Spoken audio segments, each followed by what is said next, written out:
Hello, welcome to Do It Yourself channel. Today I will show you where to find the option and how to turn on Do Not Disturb permissions for our applications in Samsung Galaxy S22. To look for Do Not Disturb permissions, we need to go to Settings, then we're looking for our Applications menu.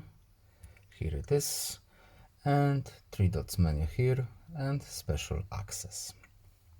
Now, as you can see, we have here Do Not Disturb permissions, and here we have our options that we can change if we want to. As you can see, allow Gmail to access Do Not Disturb.